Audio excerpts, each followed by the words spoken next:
Lie detector test में आज बात करेंगे मिडिल ईस्ट में आने वाले उस बारूदी तूफान की जिसका ऐलान अमेरिका के राष्ट्रपति डोनाल्ड ट्रंप ने कर दिया है। ट्रंप ने हमास को आखिरी अल्टीमेटम दे दिया है, गाजा को नर्क बनाने का ऐलान कर दिया है, क्योंकि हमास पर भड़के डोनाल्ड ट्रंप और कैसे गाजा में मचे की तबाही, पूरी एक एक डिटेल देखिए इस रिपोर्ट में। 100 घंटे बाद मिडिल ईस्ट में नर्क के द्वार का सच।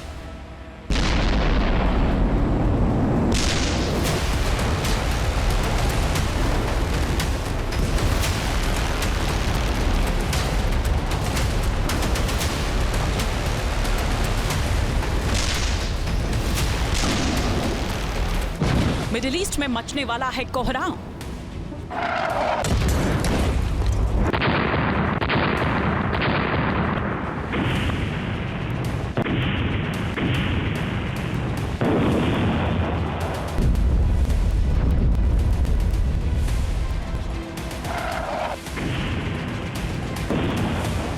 ट्रंप का हमास को सबसे सख्त पैगाम।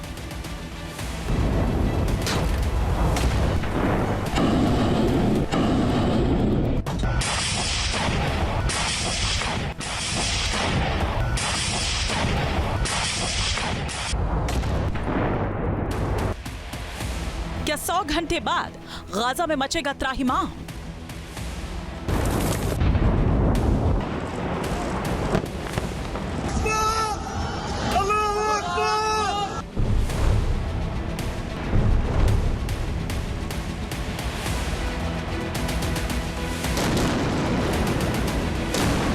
क्या गाजा को नर्क बना देगा अमेरिका?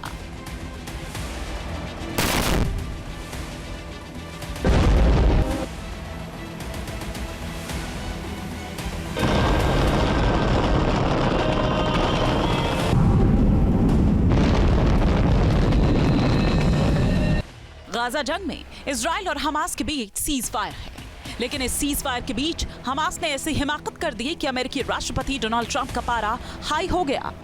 अमेरिका ने अब गाजा में हमास के खात्मे का अल्टीमेटम दे दिया है।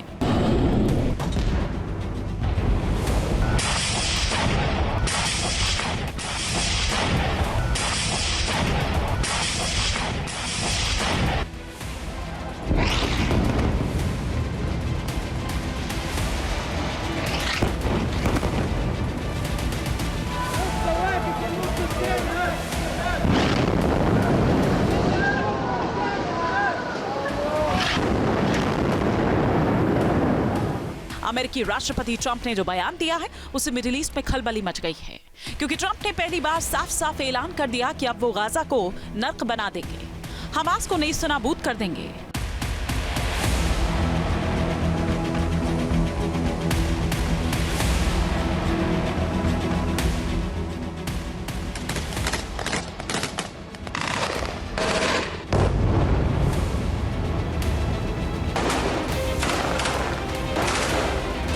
साफ साफ हमास को 100 घंटे का अल्टीमेटम दे दिया और सभी बंधकों को रिहा करने को कहा। ट्रंप ने यह भी चेतावनी दी कि अब एक या दो बंधक थोड़े थोड़े कर नहीं, बल्कि सभी बंधकों को हमास शनिवार यानी 15 फरवरी दोपहर 12 बजे तक छोड़ दे, वरना गाजा नर्क बन जाएगा।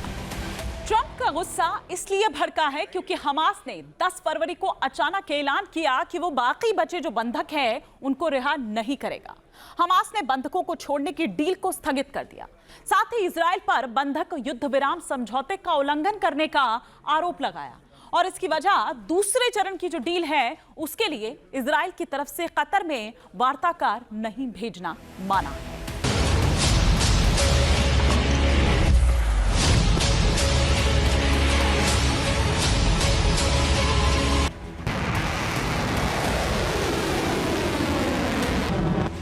हमास की इस हिमाकत से जहां ट्रंप ने हमास को शनिवार तक का अल्टीमेटम दे दिया और अमेरिका की सेना को अलर्ट पर रहने को कहा, ट्रंप ने कहा कि वो स्थिति पर नजर बनाए हुए हैं और जरूरत पड़ी तो गाजा में सेना भेजी जा सकती है।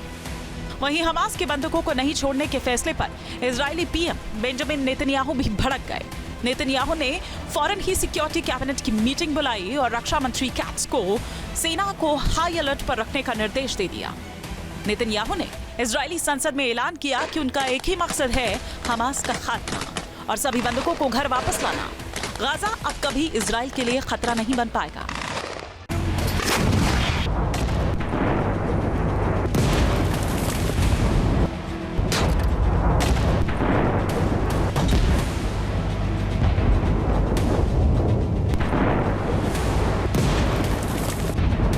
नेतन्याहू की इस धमकी का साफ मतलब है कि अमेरिका और इजराइल ने मिलकर अब गाजा से हमास को नेस्तनाबूद करने का इरादा कर लिया है।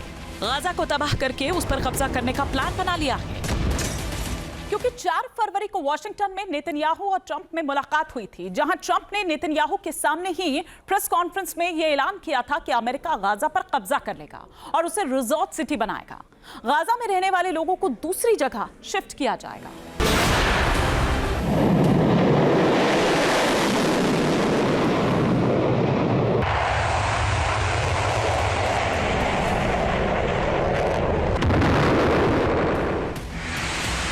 महीने तक चली इजराइल और हमास की जंग में गाजा पूरी तरह से तबाह हो चुका है। इजराइल ने यहां इतना गोला बारूद बरसाया कि शहर के शहर खंडहर बन गए।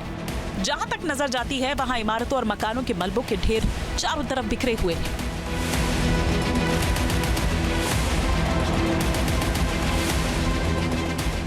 हर तरफ तबाही के निशान गाजा की बर्बादी की दास्तां को बयां कर रहे हैं। रिपोर्ट्स के मुताबिक बमबारी से गाजा में 92% घर नष्ट हो चुके हैं, 95% स्कूल बर्बाद हो चुके हैं, खेती के 96% संसाधन तबाह हो चुके हैं, 25% पानी के स्रोत बमबारी से सूख चुके हैं।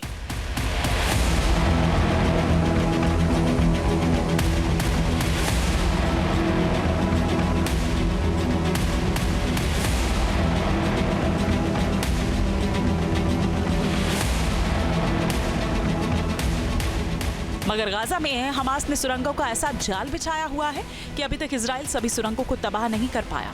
इन्हीं सुरंगों में छिपे हमास के आतंकी अभी भी इजरायली सेना की मुश्किल बढ़ा रखे हैं। ट्रंप कह चुके हैं कि गाजा रहने लायक नहीं बचा है। वहां बम बारूद का ऐसा ढेर जमा हो गया है कि इंसानी वजूद को ये खतरे में डाल सकता है। गाजा में सुरंगों का जाल भी बिछा है, जहां हर कदम पर खतरा है। अमेरिका ने इसलिए गाजा से लोगों को दूसरी जगह शिफ्ट करने और फिर गाजा को समतल बनाने का प्लान बनाया है, जिसका मौका खुद हमास ने बंधकों को रिहा नहीं करने के ऐलान कर अमेरिका और इजराइल को दे दिया। अमेरिका के प्रेसिडेंट डोनाल्ड ट्रंप पहले ही ये बात साफ कर चुके हैं कि वो गाजा पट्टी को खरीदना चाहते हैं, यहाँ पे रिकंस्ट्रक्शन कराना चाहते हैं, यहाँ एक रिसोर्ट बनाना चाहते हैं और जिसमें कुछ गाजा के लोगों को भी ले लिया जाएगा।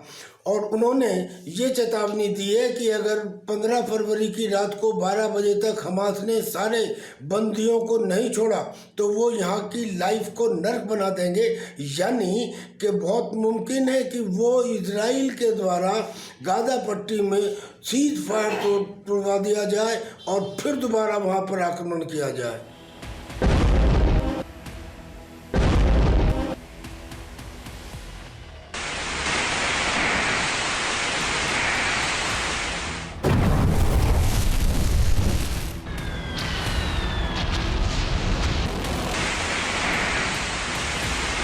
अमेरिका ने गाजा को नरक बनाने का जो ऐलान किया, उसके लिए क्या प्लान बनाया है ये आपको बताएंगे, लेकिन उससे पहले गाजा की भौगोलिक स्थिति को समझना जरूरी है।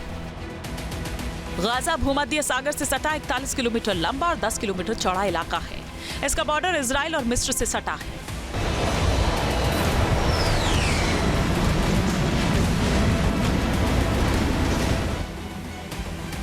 अमेरिका इसलिए भी गाजा पर कब्जा करना चाहता है क्योंकि भूमध्य सागर में अमेरिका का कोई नेवल बेस नहीं। इस इलाके में अमेरिका, इजराइल, तुर्की, इटली और ब्रिटेन के बेस पर निर्भर है। गाजा को कंट्रोल में लेकर अमेरिका यहां से सीरिया, लेबनान समेत पूरे मिडिल ईस्ट पर नजर रख सकता है। यानी इसी मकसद के लिए अब ट्रंप ने गाजा से हमास के खात्मे का अल्टीमेटम दे दिया, गाजा को नरक बनाने की तैयारी शुरू कर दी और इसके लिए मिडिल ईस्ट में ऐसे घातक हथियारों की तैनाती करनी शुरू कर दी है जो हमास के खात्मे के साथ ही गाजा को पूरी तरह से निर्जन और वीरान कर सकते हैं।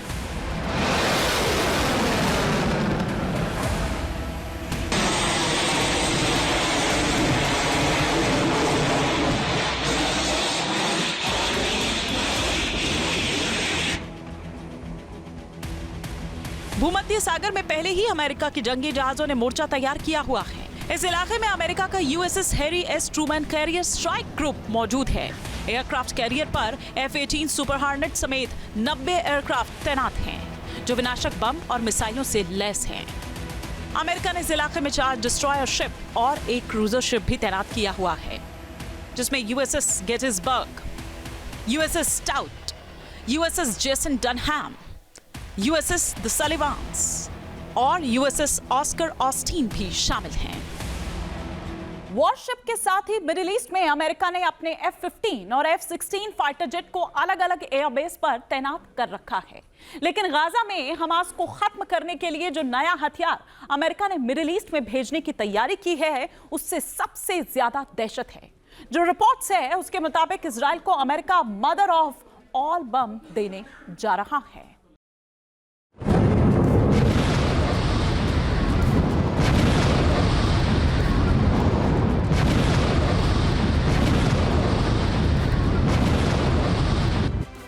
यूएस एयरफोर्स के मुताबिक मदर ऑफ ऑल बम में मशरूम के जलने जैसा धुआं होता है। इसका वजन करीब 11,000 किलोग्राम होता है।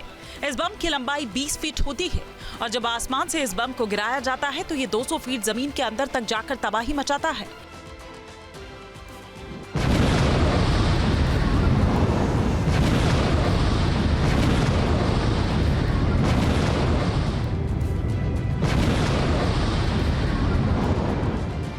अमेरिका ने इस बम का इस्तेमाल अफगानिस्तान में आईसिस की सुरंगों को तबाह करने के लिए किया था।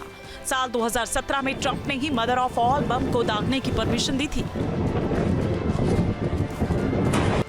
इस बम को एक प्लेटफॉर्म के साथ अटैच कर पैराशूट के जरिए एयर ड्रॉप किया जाता है।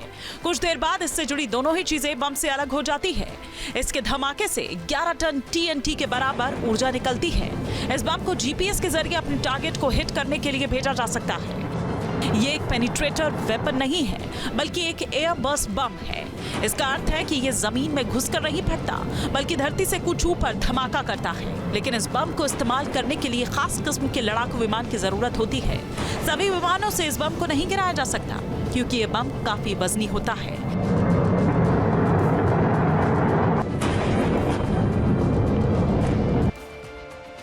इस बम के आकार और वजन को देखते हुए इसको C-130 हरक्यूलिस विमान के अलावा B-52 बॉम्बर से गिराया जा सकता है।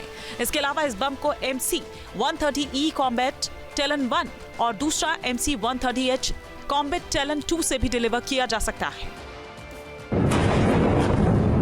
ये माना जा रहा है कि गाजा में हमास को उसकी सुरंगों में ही दफन करने के लिए अमेरिका मदर ऑफ ऑल बम का इस्तेमाल कर सकता है और इसके लिए अमेरिका अपनी B-52 बॉम्बर को भेज सकता है।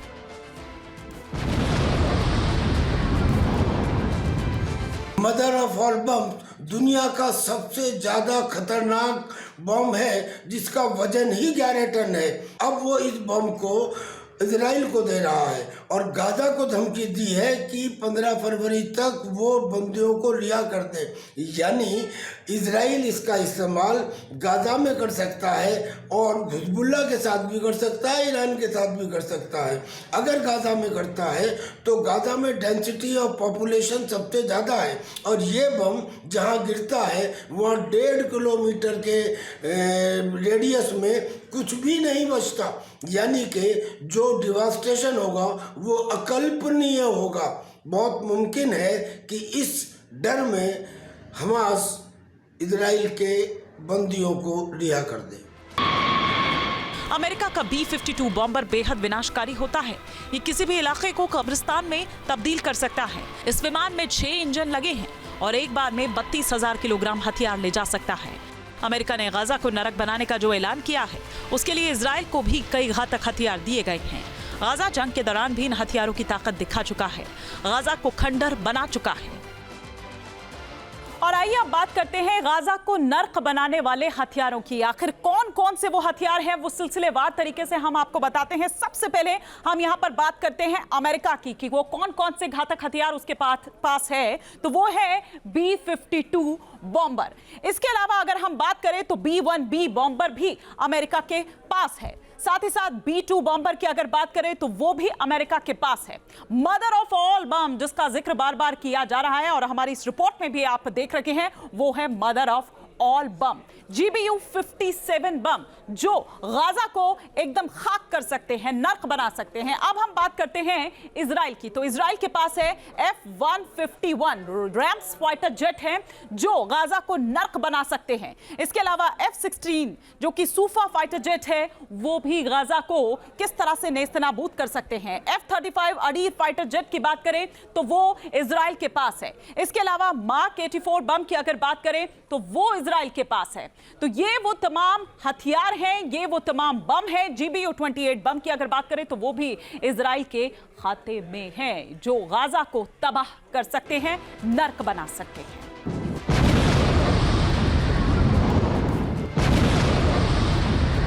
अमेरिका ने भारी भरकम मार्क 84 बम और GBU बंकर बस्टर बमों की भारी खेप पहले से ही इजराइल को भेजी हुई है, जिनका इस्तेमाल इजराइल ने गाजा ही नहीं बल्कि हिजबुल्लाह के खिलाफ लेबनान में भी किया है। इजराइल ने 27 सितंबर को 2024 को लेबनान में F-15 रैम्स फाइटर जेट्स को GBU 72 बम गिराया था। इससे हिजबुल्लाह चीफ नजरल्लाह मारा गया था। इस बम का धमाका इतना शक्तिशाली था कि भूकंप आ गया, जमीन में 60 फीट गहरा गड्ढा हो गया था। रिपोर्ट्स के मुताबिक ट्रंप ने इजराइल को मदर ऑफ ऑल बम के साथ ही नए 1800 मार्क 84 बम देने की तैयारी की है, ताकि गाजा से हमास को पूरी तरह से नेस्तनाबूद किया जा सके। MK-84 बम का वजन 907 किलोग्राम होता है। इस बम की लंबाई 12.7 फीट होती है। ये बम जहां गिरता है वहां पर 50 फीट चौड़ा और 36 फीट गहरा गड्ढा बन जाता है। ये बम जहां गिरता है वहां 370 मीटर का इलाका पूरी तरह से तबाह हो जाता है। ये 11 फीट मोटी कंक्रीट की दीवार को भेद सकता है।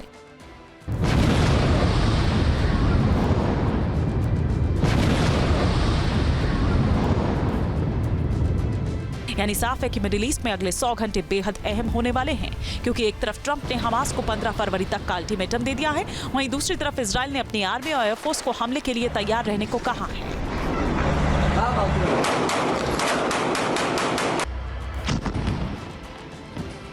माना जा रहा है कि अगर हमास ने ट्रंप की चेतावनी की अनदेखी की और बंधकों को नहीं सौंपा तो गाजा में अमेरिका और इजराइल मिलकर ऐसा कोहराम मचा सकते हैं कि गाजा समतल हो जाएगा। हमास का नामो निशान हमेशा के लिए मिट जाएगा। Team news nation. News nation अब व्हाट्सएप पर खबरों के ताजा अपडेट के लिए न्यूज़ नेशन के इस QR कोड को स्कैन करें।